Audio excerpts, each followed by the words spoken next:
So this movie starts off with a base of Die Hard, sprinkled in with a little bit of Home Alone, and all stirred together lovingly with the attitude of God of War. Which, my friends, is a proven holiday recipe for fuck yes.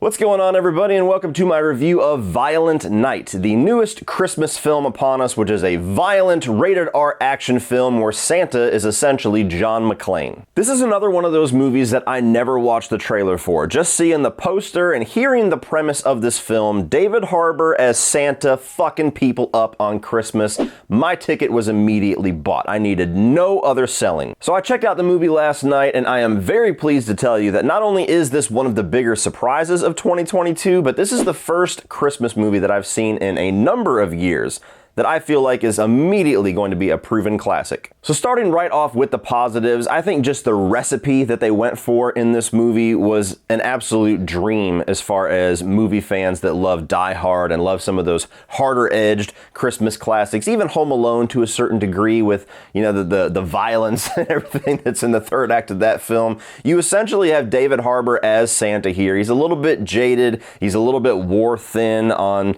the Christmas magic, if you will. And he ends up in this scenario to where he's with this rich-ass family in this mansion as he's doing his deed and dropping the presents under the tree, when suddenly John Leguizamo and his group of bandits come in, take everybody hostage, and are trying to find this money vault. And so Santa has to enact bloody vengeance against everybody on his naughty list in order to save this family, namely a little girl. I don't want any trouble, okay? Something's gonna scooch up that chimney.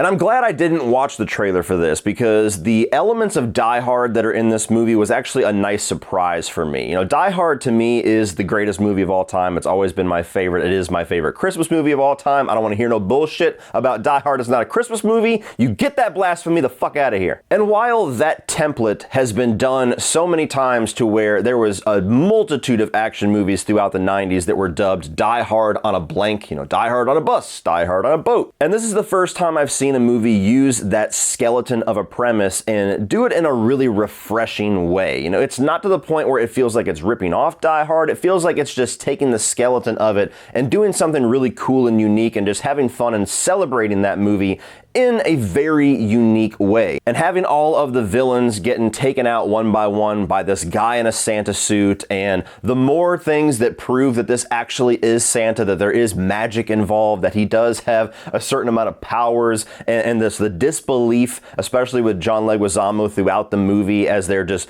flat out denying the possibility that this could be the real Santa, was absolutely hilarious. The whole dynamic between Santa Claus and the main girl, the person that you're kind of rooting to be saved the entire movie, the little walkie-talkie conversations, very reminiscent of John McClane and Sergeant Powell in the first movie, and that really is the heartbeat of this movie. For as much as I expected carnage and rated R action and violence, there really is a nice steady holiday heartbeat throughout this, and it is that relationship between Santa and that little girl. I thought David Harbour was awesome as Santa Claus. This is a guy that, you know, for a long time I saw him pop up in things, and it really wasn't until Stranger Things that I started to really take notice.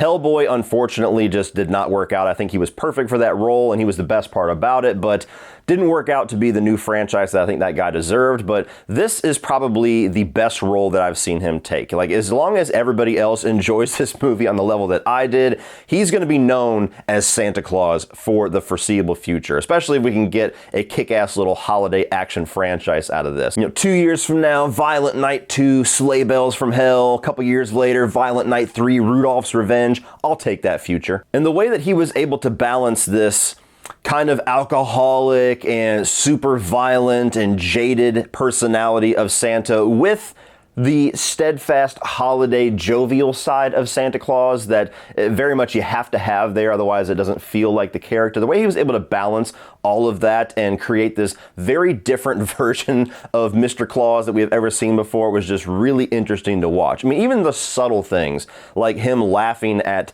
some dude's body exploding or being on fire, and he just kind of has a ho, ho, ho, ho, ho. And it's through his performance, the performance of the little girl, the way that they kind of frame their relationship as as that heartbeat of the movie that it was surprisingly refreshing for me how much this movie was able to go full-on rated R, go full-on with the carnage candy and the violence and the action movie stuff that we want, while at the same time having a lot of classic holiday themes and having, the music and the emotions that you want to have watching like a heartwarming holiday movie. They're all in here somehow. And so that was a really cool thing to have, where I'm getting all of my action stuff that I want with that Christmas flavor, but there's also these moments throughout the movie and there's lessons that are to be learned and the character arc, the growth of Santa Claus, to where it still gives you that holiday warming feeling. And finally, there's a lot of really great humor in the movie. I knew that I was in for a treat within the first 5 minutes of the film whenever there's this little vomit gag that happens, which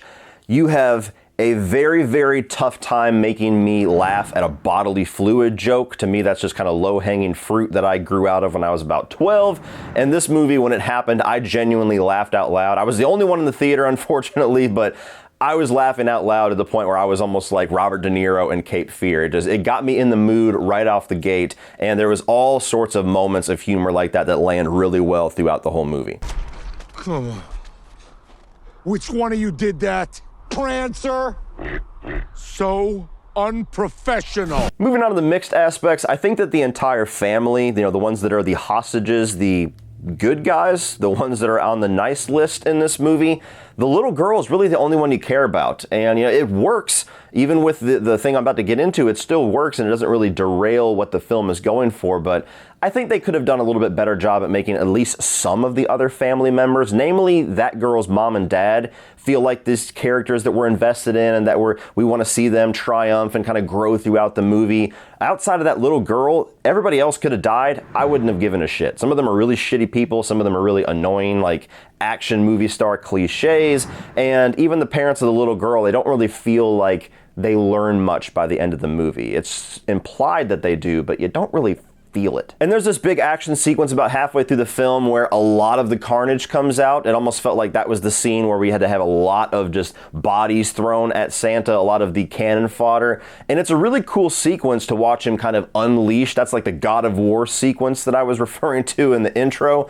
But unfortunately, it's really dark. It's shot intentionally dark because a lot of the blood in this movie is digital, and it's utilized pretty well. It's not like offensive CGI, but this whole sequence for it being like the carnage candy section of the movie, I had a bit of trouble seeing what was going on. I could tell that there was blood spraying, but I kind of had to squint to see it, and it just felt like that sequence could have been a little bit better. If it was better lit and executed a little bit better, that could have been the highlight reel of this movie, to where it kind of felt like the excuse to have a lot more gore, the excuse to pad out the body count a lot more, but not really with effective gore or effective kills. Moving on to the negatives, I feel like the villains should have been a lot more memorable. They should have been a lot more dynamic of personalities. That's one of the elements of Die Hard that has always worked so well, is that you have the character of John McClane that is larger than life, this iconic person. But then you also had Hans Gruber on the other side of that coin. And even some of the henchmen were very memorable in that movie and stood out. And you have this film, and I love John Leguizamo. That's a guy that every time he shows up, I instantly perk up, instantly adds at least half a star to the movie, because he's always great no matter how big or small his role is. He's the lead character as far as the villains here, and he's good. There's some interesting things going on. There's some good humor. There's an interesting little anti-Christmas motivation that he has that kind of bleeds through by the second half of the film that made for a fun third act for sure when he has to face off with Santa Claus. But everybody else, for the most part, were throwaway villains. There wasn't any personality dynamics. There wasn't any like standout scene or dialogue or anything to really make these other characters pop. And that's unfortunate, because when you have a lot of people here that are just, nameless, faceless characters for a body count, just for cannon fodder, you need to have some characters that kind of are the other side of that, to where they're the standout villains, they're the big personalities, they're the memorable side of the dark side.